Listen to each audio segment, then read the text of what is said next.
तो हम बात करेंगे 10 most common causes of hair fall की और इंडिविजुअली उनके ट्रीटमेंट के बारे में जानेंगे। नॉर्मली ये देखा गया है कि डेली 50 टू 100 हेयर्स हमारे फॉल होते हैं।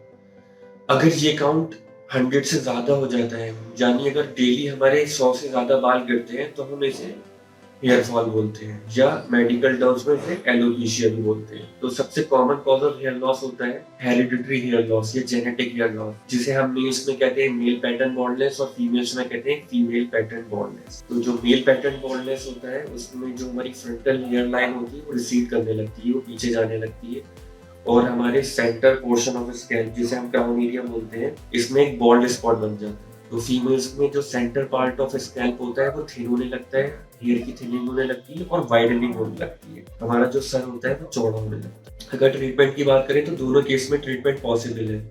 ट्रीटमेंट से हेयर फॉल स्टॉप भी हो सकता है और रीग्रोथ भी पॉसिबल है, लेकिन हम जितना अर्ली ट्रीट करें उतना ज़्यादा बेहतर है। अगर लेट स्टेज हो जाती है तो बाल आने के चांस कम होते हैं। एक सेकंड इंपॉर्टेंट कॉज है हेयर फॉल का एज रिलेटेड हेयर फॉल।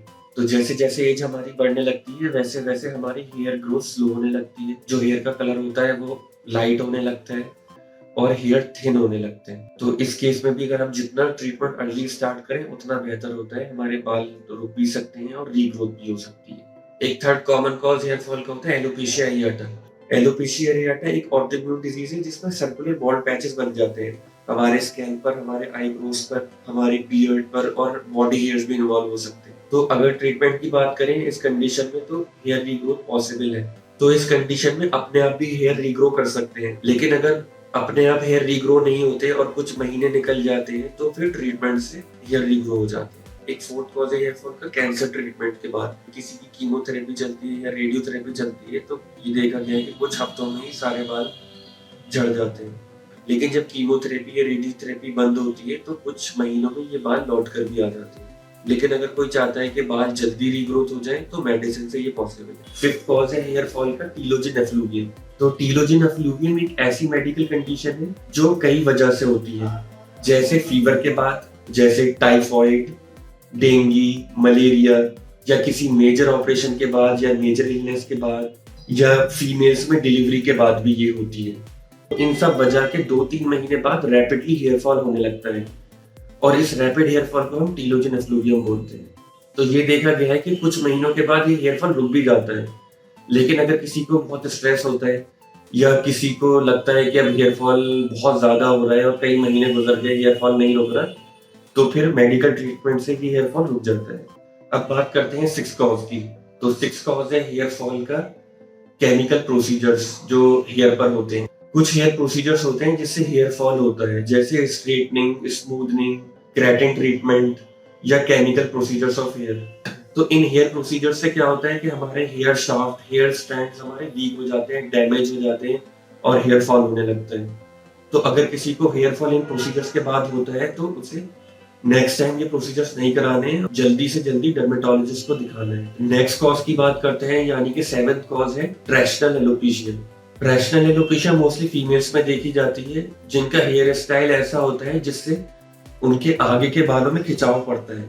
तो उसकी वजह से हमारे जो फ्रंटल हेयर्स होते हैं और जो आगे के हेयर्स होते हैं वो डैमेज होने लगते हैं और हेयर फॉल होने लगता है।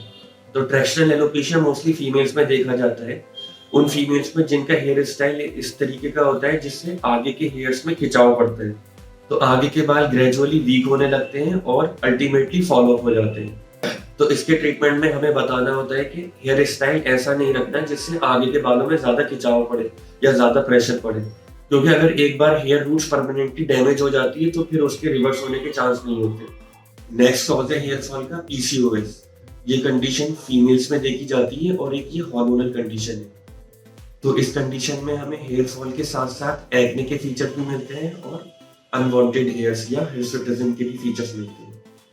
तो इसके ट्रीटमेंट में हमें पीसीओएस का ट्रीटमेंट देना होता है और उसके साथ साथ हेयर फॉल का ट्रीटमेंट भी देना होता है। Next common cause of hair fall की बात करें तो नाइन्थ कॉज है हेयर फॉल का स्कारिंग एलोपेशिया। स्कारिंग एलोपेशिया एक ऐसी मेडिकल कंडीशन है जिसमें हमारे हेयर रूट्स और हेयर फॉलिकल डैमेज हो जाते हैं।